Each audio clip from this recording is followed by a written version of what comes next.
Hello guys, आप सभी का स्वागत है मेरे इस यूट्यूब चैनल पे जिसका नाम है मिस्टर मैक। और आज की जो वीडियो है वो है आपका MCO 4 last chapter technology environment, जो कि चैप्टर नंबर 21 है।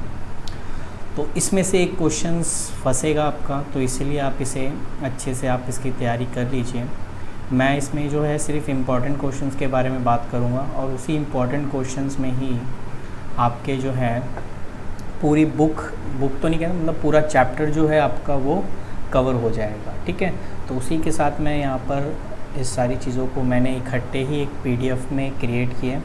और अगर आपको ये PDF चाहिए तो आप जो है मेरे टेलीग्राम चैनल पर जो है लिंक है, आप वहाँ पर ज्वाइन हो सकते हो और वहाँ से आप जो है ये PDF कलेक्ट कर सकते हो, ताकि आपको फिर कोई प्रॉब्लम ना हो। अदरवाइज़ आप जो है नोट्स बना सकते हो, कोई इशू नहीं है। तो देखिए, आपका जो ये चैप्टर जो कि इग्नू MCO 4 है, जो कि सेकंड ईयर या आप इसे फाइनल ईयर भी बोल सकते हो। तो इसमें सबसे पहला क्वेश्चन ये बेसिक मैंने रखा है। बेसिक इसलिए रखा है कि जैसा कि मैंने आपको कहा है कि आपको मैं बेसिक चैप्टर्स के बारे में भी पढ़ाऊँगा। तो सबसे पहला क्वेश्चन यही अराइज होता है कि what do you mean by technology. Technology का मतलब आप क्या समझते हैं, क्योंकि ये चैप्टर ही आपका टेक्नोलॉजी इन्वायरमेंट के अंदर है। यानी टेक्नोलॉजी का मतलब सिंपल सा ये है कि जिस काम को मैं इतने टाइम से कर रहा था या बहुत मेहनत लग रही थी, अब टेक्नोलॉजी की मदद से अब जो है बहुत इजी हो गया। ठीक है ना। तो यानी कि किसी काम को, जो काम इतनी देरी से होता है, उसको आसानी से तैयार करना, आसानी से काम करना, उसको ही हम टेक्नोलॉजी कहेंगे। जहाँ मेहनत ज़्यादा लग रही थी अब मेहनत कम लग रही है, लेकिन उसके रिगार्डिंग प्रोडक्शन ज़्यादा हो रहा है। तो यहाँ पर कुछ बातें लिखी हुई है टेक्नोलॉजी के रिगार्डिंग। कह रहा है technology could be defined as a systematic knowledge of manufacturing product, ठीक है, and knowledge of product application and rendering the service and entrepreneurial expertise. It is this technology advancement in the global world that the playing key role of bringing structured change in the industries across the globe। तो आप देख सकते हैं कि कहीं ना कहीं ये कह रहा है कि टेक्नोलॉजी का मतलब सिंपल सा ये है कि नॉलेज ऑफ मैन्युफैक्चरिंग प्रोडक्ट। अब नॉलेज ऑफ मैन्युफैक्चरिंग प्रोडक्ट का मतलब आप ऐसे देख सकते हैं कि आप चलिए, अगर आप मोमोस वगैरह खाते हैं तो आप देखिए कि अगर एक मोमोस बनाने के लिए अगर हम हाथ से बनाएं तो कहीं ना कहीं उसमें टाइम लगता है और क्वांटिटी भी बहुत कम लगती है।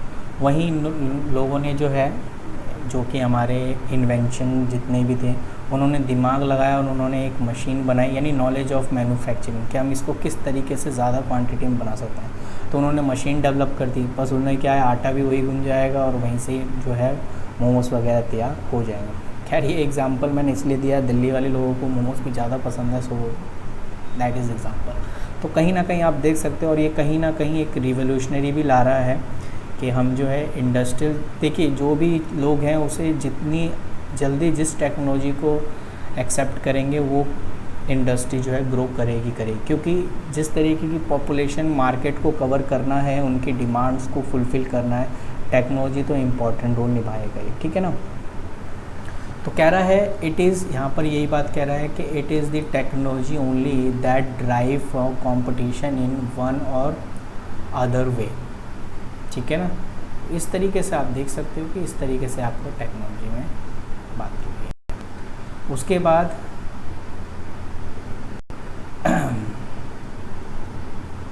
तो आई होप आपको टेक्नोलॉजी का मतलब समझ में आया होगा। सेकंड जो आपका क्वेश्चंस, जो इम्पॉर्टेंट क्वेश्चन है, यहाँ से आप देख सकते हो कि आपका इम्पॉर्टेंट क्वेश्चन शुरू हो जाता है। Discuss the role of development of science and technology in promoting R&D। R&D मतलब research and development. Do you agree with the view that India's potentially in R&D lie in the ability to scale up R&D expenditure. तो कहीं ना कहीं आपसे पूछ रहा है कि जो आप इसका जो है रिसर्च एंड डेवलपमेंट में department of science and technology किस तरीके से रोल निभाते हैं इंडिया के अंदर। क्योंकि आपको पता है ना, जैसे DRDO हो गए, ठीक है, और भी डिपार्टमेंट हैं साइंस एंड टेक्नोलॉजी के जो इन सारी चीज़ों को डेवलप करते हैं। तो तो देख सकते हैं कि यहाँ पर इसके बारे में कह रहा है कि in 1971 the research and development scenario in India started to changing introduction of department of science and technology DST। इनका क्या एम था? It is aim to promote research in a new area where wanted to play role of a nodal department of an organization and coordinating and promoting science and technology research को। ठीक है ना कहीं ये जो है साइंस एंड रिसर्च को जो है एक तरीके से प्रमोट कर रहे थे ताकि जो है लोग इसकी तरह आकर्षित हो और इसमें जो है वो पार्टिसिपेट करें। जैसे लोग, आपको पता है ना, हम अपने अकॉर्डिंग सब्जेक्ट चॉइस कर सकते हैं। ठीक है ना, तो मेन चीज़ इसका एम था प्रमोट करना रिसर्च के न्यू एरियाज़ में एंड कोऑर्डिनेटिंग टू प्रमोशन। उसके बाद कह रहा है दीज डिपार्टमेंट ऑल्सो प्ले विचुअल role in identify some key priority area research and development. ठीक है ना, तो इन्होंने कुछ ऐसे एरियाज़ को भी ऐसे कह सकते हो फाइंड किया कि कहीं ना कहीं यहाँ से कुछ ना कुछ चीज़ें निकल कर आएँ ताकि हम जो है इसको सोशल वेलफेयर के लिए इस्तेमाल करें। अब इसके कुछ डिफरेंट डिसिप्लिन हैं of the science and energy बोल रहा हूँ मैं, engineering. Beside there existed different organisation science and engineering research council, जिसे हम SERC भी बोलते हैं, that also promise support the above department. ठीक है, यानी ये जो आपका ये भी एक ऑर्गेनाइजेशन है जिसने जो है इस तरीके से इसमें भी अपना रोल निभाया है। It is include the eminent of scientist and technologist from IITs university, जितने भी IIT यूनिवर्सिटीज़ हैं, नेशनल लेबॉर्ट्रीज़ हो गए, इंडस्ट्रीज़ हो गए। These council help to DST development of science and technology in reviewing the project and proposal and identify new disciplinary research and development। यानी इनका काम ये था कि रिसर्च जो DST थे उनको एक तरीके का प्रोजेक्ट सबमिट करना था कि आप किस पर रिसर्च कर रहे हो, उसका क्या रिज़ल्ट निकला। तो उसके रिगार्डिंग धीरे धीरे जो है आप ऐसे भी देख सकते हो कि कहीं ना कहीं जितने भी IIT सेक्टर होते हैं, चाहे वो मुंबई है, मद्रास है, इंदौर है, तो इन्होंने जो है कुछ ना कुछ इन्वेंट करते रहते हैं ताकि इससे जो है सोशल वेलफेयर भी हो और कहीं ना कहीं हमारा देश आगे तरक्की भी करे। तो कहीं ना कहीं ये जो है कुछ ज़्यादा हेल्पफुल है। उसके बाद these department also helpful the setting up the new research and development facility. ये चीज़ भी आपको समझ में आ जानी चाहिए कि किस तरीके से इस पर बात कर रहा है। तो खैर आप इतनी बात भी अगर आप लिखते हो तो बहुत है, वरना आप यहाँ से भी इसको देख सकते हो कि the department of science and technology also है the scheme of drugs and pharmaceutical research. लो जी, अब इंजीनियरिंग तो थे ही थे, साथ साथ हम ड्रग्स एंड फार्मास्यूटिकल रिसर्च में भी हम जो है धीरे धीरे आगे बढ़ना चाहते थे। और आप ये देख सकते हो कि कोविड के टाइम में जो हमने वैक्सीन बनाई थी वो इन्हीं के थ्रू ही थी, ड्रग्स एंड फार्मास्यूटिकल रिसर्च। अगर ये पॉसिबल नहीं हो सकता था तो कहीं ना कहीं एम्स वगैरह जिन्होंने इतना पार्टिसिपेशन किया इन सारी चीज़ों को, आधार पूनावाला हो गया, इन्होंने भी जो है बहुत ही ज़्यादा कह सकते हैं कि इस तरीके से रिसर्च किया कि उन्होंने जो है वैक्सीन डेवलप किया। तो ये चीज़ ज़रूरी थी कि शुरू से ही चलता हुआ आ रहा था। और जिस कंट्री में टेक्नोलॉजी जितनी अच्छी होगी वो कंट्री उतना ही डेवलपमेंट कंट्री के नाम से। कहीं ना कहीं हम कंपेयर करें तो जापान देख लीजिए, जापान को कहीं ना कहीं डेवलपिंग कंट्री के ही डेवलपमेंट कंट्री, क्योंकि वो कहीं ना कुछ रिसर्च करते रहते। चाइना तो भाई साहब छोड़ो, उसकी तो बात ही नहीं करता मैं। These support collaborate research and development projects submitted by drugs companies and research development institute academic। अब देखो हमने जो है टेक्नोलॉजी के मामले में तो थे ही थे, इंजीनियरिंग्स वगैरह, और ड्रग्स और फार्मास्यूटिकल में भी आ गए, और इनमें भी जो है हम रिपोर्ट्स वगैरह सबमिट कर रहे थे। द अदर एजेंसीज, यहाँ पर आप देख सकते हैं there are other agencies purpose of attempting the different development modes, जैसे commercial application of wider domestic application, these broad sign of 100 agreement sign formation with the supporting role of DST। ठीक है, फिर there are many state council of science and technology coming up in all state and union territory undertaking the role of formulating, planning, coordinating and promotion science and technology activity। धीरे धीरे और सारे state भी जो है साथ में आ चुके थे और मिलकर जो है इन सारे साइंस एंड टेक्नोलॉजी एक्टिविटी में पार्टिसिपेट कर रहे थे। तो पूरी कहानी से पता क्या चला कि it is true that India's potential in research and development lie in a country ability to scale unit in research and development expenditure. ठीक है ना, तो कहीं ना कहीं आप ये देख सकते हो किस तरीके से इसमें आप देखो यहाँ पर एक बात लिखी गई है, the research and development expenditure in India was 86% of GDP against 2.79% in US. Point है यहाँ पे 0.86 है ना, हाँ यहाँ पे 0.86 यूएस की इतनी थी और उस समय आप देख सकते हो जापान की इतनी थी 2002 और 2001 में। तो और कहीं ना कहीं हम देख सकते हैं कि इंडिया किस तरीके से धीरे धीरे आगे बढ़ रहा था 86 और इसमें इतना ज़्यादा फ़र्क नहीं है। तो ये किसके थ्रू पॉसिबल हुआ, ये सिर्फ आपका टेक्नोलॉजी के थ्रू ही पॉसिबल हुआ है। तो ये क्वेश्चन इम्पोर्टेंट था तो आप इसको लिख सकते हैं।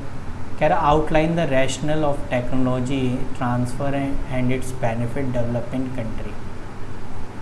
सबसे पहले ये पूछ रहा है कि उन सारे रैशनल ऑफ टेक्नोलॉजी के बारे में बताइए जो बेनिफिट देते हैं डेवलपिंग कंट्री। टेक्नोलॉजी ट्रांसफ़र का मतलब नॉर्मली आप ऐसा समझ सकते हैं कि जापान की टेक्नोलॉजी अगर इंडिया में आई ताकि बुलेट ट्रेन चला सकें, तो वो जो टेक्नोलॉजी हम यहाँ पर ला रहे हैं वो उसको हम ट्रांसफ़र टेक्नोलॉजी के नाम से जानेंगे। तो देखिए क्या लिखा हुआ है, there are certain circumstantial completion which the behind the rationale of technology transfer with them। ठीक है, there are followings, when the innovators have inadequate resource, there is lack of necessary capability their part, there they are required technology transfer their business from firm for making commercial uses। अगर आप इसका commercial uses के purpose से normally आप देखें कोई भी inventors हैं, inadequate resources, their lack of necessary capability on their part, there they required technology. कहीं ना कहीं अगर इंडिया में भी देखा जाए टेक्नोलॉजी इतनी तो ज़्यादा नहीं, तभी तो हमने जो है जापान से टेक्नोलॉजी जो है मंगाई थी। उसकी वजह यही थी कि इतनी टेक्नोलॉजी डेवलपमेंट नहीं हुई थी। इससे क्या है कि हमारा कॉमर्शियल सेक्टर को भी जो है एक तरीके से ग्रो करना ज़रूरी था। तो इसमें क्या करते हैं, the technology transfer hold useful for the scientist who after innovating a new technology fail have to in commercial expertise. ठीक है, उसके बाद कहीं ना कहीं देखिए कह रहा technology transfer hold useful for the scientist who after invent. जैसे देखिए कि इंडिया के भी साइंटिस्ट मेहनत करते जा रहे हैं और लेकिन कहीं ना कहीं एक ऐसा मोड़ आ जाता है जहाँ पर हमारी जो है रिसर्च फेल हो जाती है। तो उन्हीं के रिगार्डिंग हम ये कह सकते हैं कि हम दूसरे से ट्रांसफ़र कर सकते हैं टेक्नोलॉजी, ताकि हम उस पर भी रिसर्च कर अपनी गलतियों को सुधार सकें। The commercial use of technology expensive and risky, it is also hold high patenting cost and further the uncertainty in product of demand, further make the going for him technology help for transfer technology। सीधी सी बात है, अगर हमने कोई भी चीज़ technology commercial क्या होता है, expensive भी होता है और रिस्की भी होता है। रिस्की इसके लिए, एक्सपेंसिव इसलिए भी है कि कहीं ना कहीं देखो कोई भी रिसर्च आप करोगे, बिना रिसर्च किए तो आप कोई टेक्नोलॉजी इन्वॉल्व नहीं कर सकते, उसमें पैसा ज़्यादा लगता है। और पैसा लगाने के बाद अगर आपने उसे किया भी तो क्या पता वो चीज़ सक्सेस हो भी या ना हो, देखो फेल तो लिखा ही है। इसीलिए एक तरह से रिस्की भी होता है। इसलिए हम क्या कर सकते हैं, हम टेक्नोलॉजी ट्रांसफ़र कर लेते हैं। क्या दिक्कत है, हमें इतनी मेहनत नहीं करनी पड़ेगी, बस हमें उस पर काम करना होगा थोड़ा बहुत। ठीक है ना, तो ये थोड़ा बेनिफिट होता है। Transfer technology help developing country, जो भी डेवलपिंग कंट्री है जो अभी तक डेवलप नहीं हुई है, to get the update technology, ताकि वो अपनी टेक्नोलॉजी को अपडेट कर सके एंड वर्क फास्टर, और काम। ये कुछ पॉइंट्स आप इसे पढ़ लेना आराम से, इसका स्क्रीनशॉट आराम से ले लीजिए और बहुत इजी है। आप इतना भी अगर आप समझ चुके हैं जो मैंने आपको समझाया है, आप आराम से सकते हो पॉइंट्स, और अपनी तरफ से भी ये 6 पॉइंट्स तक आप चेक करिए। टी यानी transfer technology has increase the competition in the market, ये बहुत easy. There are several organisation and university ETC that use of technology research project and ensure that there is a transfer technology to the highest bidder. And silent feature of transfer technology are that the bridges the gap between the nation, the state of the business firm, their the communication, how that the food by transfer technology। ठीक है ना, एक तरीके से देख लो कि दो country के बीच अगर हम एक भाईचारा निभा रहे तो कहीं ना कहीं टेक्नोलॉजी के थ्रू ही पॉसिबल है। ठीक है ना, जापान से हमारे अच्छे रिलेशन हैं, क्यों? क्योंकि हम टेक्नोलॉजी आपस में शेयर करते हैं, और इससे कहीं ना कहीं ये एक साइलेंट फीचर है। उसके बाद बात करते हैं आपका explain the mechanism involve in transfer of technology and the mutual component of the contract.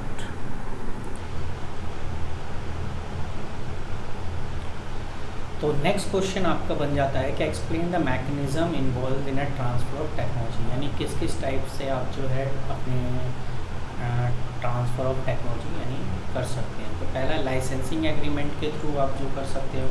Hair the technology expertise of the licensor is use by licensee on the basis of certain well defined the terms and condition, यानी अगर आप कोई भी technology इस्तेमाल कर रहे हो तो उसके लिए आपने लाइसेंस ले लिया है। ठीक है, अब वो जितने महीने के लिए लिया हो या जितने साल के लिए लिया हो या जो भी टर्म्स एंड कंडीशन है उसके रिगार्डिंग। एक तरीका होता है आपका contract of supply of machinery and equipment, यानी a contract exist that define the status of opportunity and technology. It's includes such as a equipment the mean of manufacturing process. ठीक है, उसके बाद तीसरा है ट्रेनिंग और एम्प्लॉयमेंट ऑफ टेक्नोलॉजी एक्सपर्ट, यानी कह रहा है there is a transfer of small manufacturing techniques and process that can only the operate after training and person. यानी इसमें हम क्या करते हैं कि इसमें हम जो है जितने भी एम्प्लॉयर हैं उनको जो है एम्प्लॉई हैं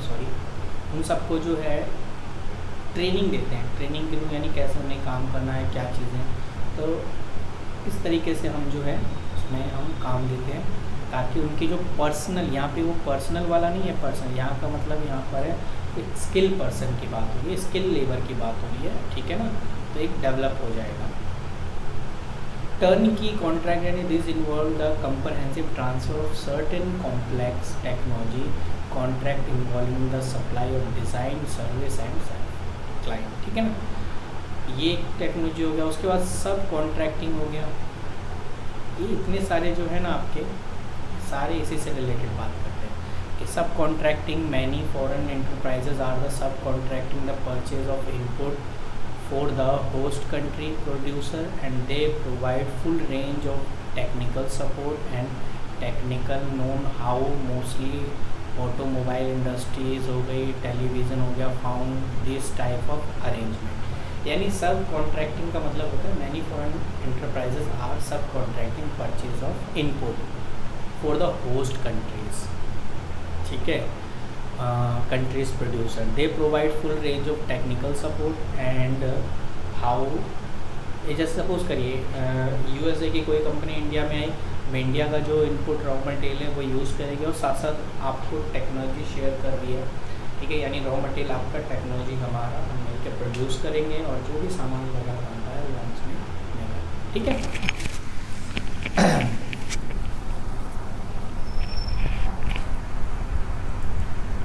उसके बाद नेक्स्ट में आपका आ जाता है there is existing provision acquisition of company business and own the technology.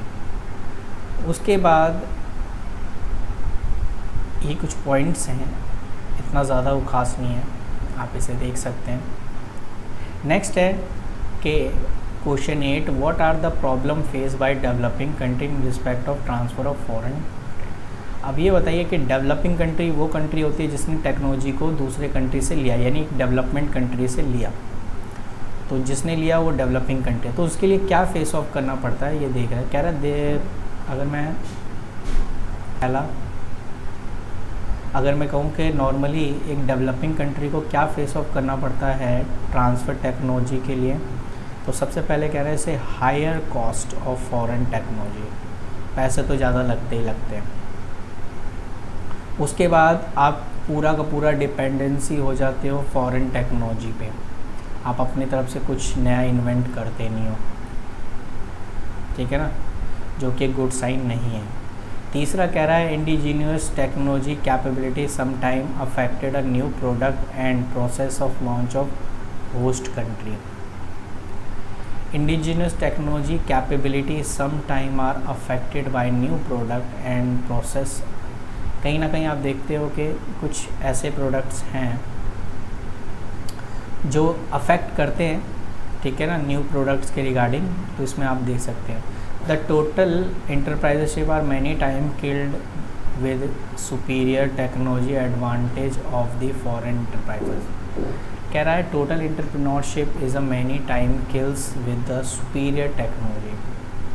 अब आप देखिए एक छोटी टेक्नोलॉजी और एक बड़ी टेक्नोलॉजी, आप अंदाज़ा लगा सकते हैं कि बड़ी टेक्नोलॉजी किस तरीके से छोटी टेक्नोलॉजी पर भारी हो सकती है, ठीक है ना।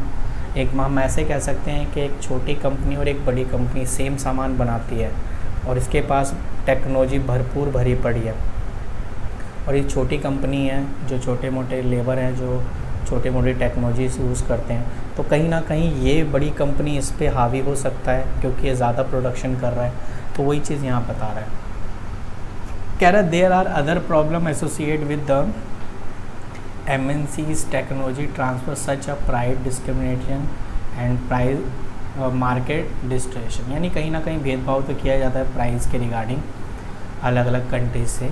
And many time the foreign country is transferring outdated technology. लो जी, यानी कभी कभी ऐसा भी हो सकता है कि फॉरेन कंट्री के जो टेक्नोलॉजी है वो उसमें आउटडेटेड हो चुके हैं और वो हमें ट्रांसफ़र कर रहे हैं क्योंकि उन्होंने एक नई टेक्नोलॉजी इन्वेंट कर चुके हैं और इसलिए वो आपको पुरानी टेक्नोलॉजी दे रहे हैं। तो ये भी एक प्रॉब्लम फेस ऑफ करना हो सकता है। तो ये कुछ पॉइंट्स थे जो आपके इस चैप्टर से रिलेटेड थे। मैं इतना ज़्यादा तो इसमें डिस्क्राइब नहीं करा सकता क्योंकि वीडियो बहुत लंबी हो सकती है।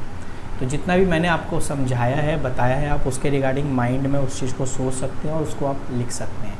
ये बहुत ही हेल्पफुल रहेगा आपके लिए। तो आई होप आपको ये वीडियो पसंद आई होगी, और अगर आपको वीडियो पसंद आई है तो आप शेयर और सब्सक्राइब करना ना भूलें ताकि आपको जो है और अच्छी अच्छी वीडियोज़ मैं आपको प्रोवाइड करा सकूँ। और अगर आप नए हैं तो चैनल को सब्सक्राइब कर लीजिए और मेरे जो टेलीग्राम चैनल है उस पर भी ज्वाइन होना ना भूलें, ठीक है, ताकि मैं आपको और भी नोट्स प्रोवाइड कर सकूँ। Thank you.